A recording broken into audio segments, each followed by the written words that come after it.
पोटली जैसे जैसे चढ़ाते जाओगे ये घुटना बदलने की जरूरत नहीं पड़ेगी, डुकरिया ऐसी चलेगी चक रहेगी। और क्या कमरा भी है, शादी आई एक में 6 भरा, 6 इसलिए भरा तुम रात भर सत्संग करो,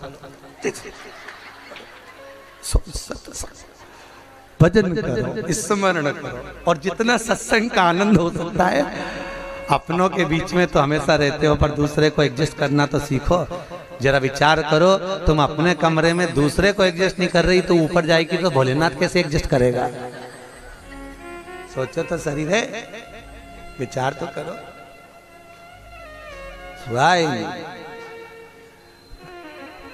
भगवान शिव की कथा है, 24,000 श्लोक शिव महापुराण में है, 12 संहिता, और एक एक संहिता भगवान शंकर को समर्पित है। भगवान शिव 6 सूत्र शिव महापुराण के हैं कि शंकर को पाने के 6 सूत्र बताएं। पहला, मस्तक पर तिलक लगा दो, त्रिपुंड लगा दो, नहीं लगा सकते तो गले में रुद्राक्ष की माला पहन लो।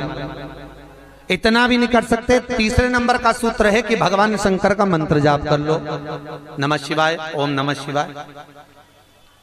ये भी नहीं कर सकते तो मंदिर में शंकर जी को 1 लोटा पानी चढ़ा दो, चौथा सूत्र। 5वां सूत्र है, इतना भी नहीं कर सकते तो किसी शंकर के मंदिर के पास में से निकल कर चले जाओ तो शंकर के मंदिर का शिखर का दर्शन हो जाएगा। शिखर दर्शनम सर्व पाप नाशनम, बस उतना भी बहुत है। ये 5। और 6ठे नंबर का सूत्र है, अगर इतना भी नहीं कर सकते तो पूरी जिंदगी में अगर 12 ज्योतिर्लिंग पर पहुंचकर शंकर की कथा को सुन लोगे तो फिर दूसरा जन्म नहीं होता। ये 6 सूत्र शंकर को पाने के हैं, भगवत भक्ति को पाने के हैं, भगवत रसतत्व को पाने के हैं। 6 सूत्र है, शंकर का अनुमोदन करें। ऐसी कौन सी भूमि है, ऐसी कौन सी जगह है जहां शंकर नहीं है? हर जगह, हर तत्व में, कण कण में, हर जगह पर वही तो समाया है। बस हमारे नेत्र परखैया नहीं है, इसलिए हम पहचान नहीं पाते। बहुत दुनिया के लोग बहुत कम पहचान कर पाते हैं। बस अंतर तब आता है एक घर के बुजुर्ग माता पिता को और एक परमात्मा को लोग अंतिम तक नहीं पहचान पाते। अंतिम तक बहुत कठिन है। माता पिता सब कुछ दे देते हैं बच्चों को। एक सास अपनी बहू को जब पसंद करके आती है, जो सास कभी अपनी देवरानी जेठानी की एक अंगूठी नहीं दे वो हाफ सेट दे के आ जाती है। सोचो जरा, विचार करो, खुद कैसी भी साड़ी पहने पर बहू को एक से बढ़कर एक चढ़ावे में चढ़ा देती है, तैयार होने का डब्बा भी देती है, नंबर की चप्पल भी देती है, सब कुछ देती है। शादी नहीं होती उससे पहले ना जाने कितना सास बहू को दे आती है। कितना विश्वास सास का बहू पर होगा। और बहू जब पहली विदाई में घर से सास के यहाँ से जाती है तो अलमारी में ताला लगा के चाबी घर ले जाती है। सोचो, सास ने कितना विश्वास करा, सब कुछ दे दिया, और बहू ने ऐसा विश्वास करा कि चाबी तक बटोर के पहली विदाई में ले गई। पहली विदाई क्यों? क्योंकि नंदे आई हैं, डोकरी निकाल के ना दे दे कच्छो। विश्वास कहाँ, भरोसा कहाँ, पूर्ण तक कहाँ है? भगवान शंकर की कथा कर रही है। 6 सूत्र में से अगर एक सूत्र भी भगवान शंकर का आपकी जिंदगी में आ गया तो जीवन का आनंद देने वाला हो गया। ध्यान देना, कन्यादान जो तुमने करा है उसका पुण्य तुम्हारे मरने से पहले हो सकता है कि समाप्त हो जाए।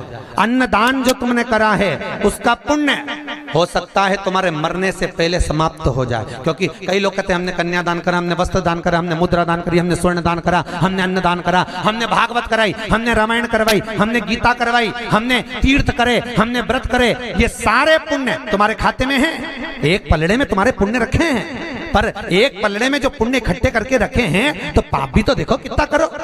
पाप भी तो देखो, मालूम पड़े मुंह से किसी की निंदा कर दी, उसी पुण्य में से कम हो गया। हुआ कि नहीं हुआ? अरे बोलो तो सही, अब 200 रुपए लेके आई थी, अब 200 रुपए में से खर्चा करते जा रहे हो, तो होगा कि नहीं होगा खर्चा? थोड़ा गलत बोल दिया, पुण्य समाप्त तो हुआ। किसी को अपशब्द बोल दिए, पुण्य समाप्त हो गया। किसी के लिए गलत देख लिया, पुण्य समाप्त हो गया। किसी के लिए गलत सुन लिया, पुण्य समाप्त हो गया। हमने पुण्य तो बहुत कमाया, हमने ढेर पुण्य इकट्ठा करा। कन्यादान, वस्त्रदान, अन्नदान, मुद्रादान, स्वर्णदान, भागवत, रामायण, गीता, यज्ञ, अनुष्ठान, संत पूजा, गुरु पूजा, सब कुछ करी, पुण्य तो ढेर इकट्ठा करा। पर मरने से पहले ये सारा पुण्य तुम्हारा बोलने से, अपशब्द कहने से, ताना देने से, निंदा सुनने से, गलत देखने से समाप्त हो गया। पर शिव महापुराण की कथा कहती है सारे पुण्य तुम्हारे मरने से पहले भले समाप्त हो जाएंगे, पर शिव महापुराण की कथा यदि तुमने भूल से भी 5 मिनट की भी सुन ली तो वो जिंदगी भर अटल और अमर हो जाती है, वो कभी समाप्त नहीं होती। शिव महापुराण की पुण्य कभी समाप्त नहीं होता, शंकर का किया हुआ पुण्य कभी समाप्त नहीं होता।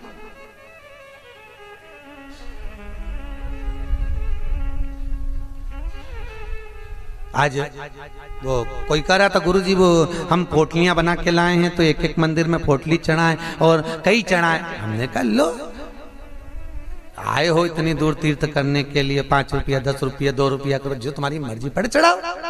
84 महादेव का क्या बार-बार दर्शन करने जाओगे? ब्रज 84 कोस की परिक्रमा तो तुमने ना जाने कितनी बार लगा ली होगी ब्रजमंडल में पहुंचकर, पर 84 महादेव का दर्शन करने के लिए आए हो। और वो 84 महादेव जिसको स्वयं भगवान शंकर की बहन छिप्रिया ने प्रकट किया था, शंकर के ही रूप तत्व से 84 रूप में उनको प्रकट किया है।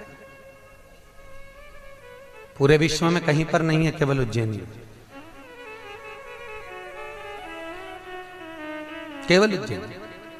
तो भगवान शंकर की कथा कर रहे हैं, भगवान भोलेनाथ का चरित्र वर्णन कर रहा है। 6 सूत्र में से एक सूत्र भी अपनी जिंदगी में उतारा तो जीवन सार्थक हो गया।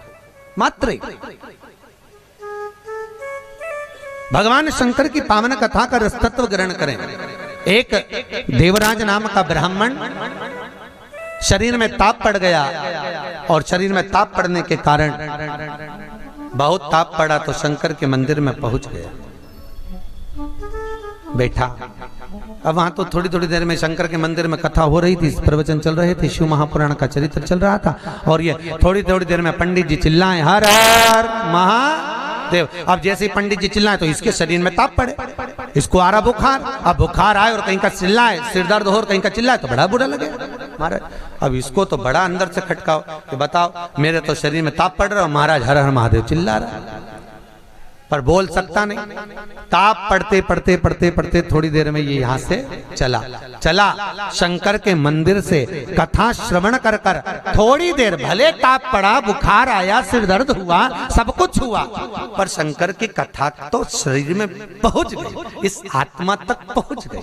होता है जब घर से चले होगे तो सोचे पाँव दुख रहा है, बुखार आ रहा है, सर दर्द हो रहा, ये हो रहा, वो हो रहा, पर शंकर के धाम में पहुंच गए तो अब ये सोच लो कि तुम शंकर के हो गए, तुम शिव के। यहाँ बिठले सेवा समिति के कहने पर नहीं आए, यहाँ पाठक जी के कहने पर नहीं आए, यहाँ हमारे कहने पर नहीं आए, यहाँ तो हम भी बुलाते तो तुम नहीं आते, क्योंकि ये नगरी महाकाल की है।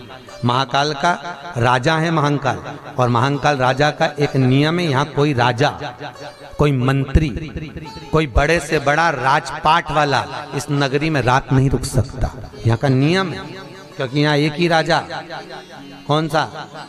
महाकाल राजा, बस उसी का राज्य चलता है। तो जब उसके घर में आए हो तो हम कौन बुलाने वाले?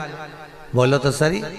उसने बुलाया, उसने ठहराया, उसने खिलाया, उसने घुमाया, 5 दिन घूमो फिरो, उसका दर्शन करो, आनंद करो, घरे जा। घर वाले पूछे कहाँ गई थी, तो कहना महाकाल के घर गई थी, उसने बुलाया था।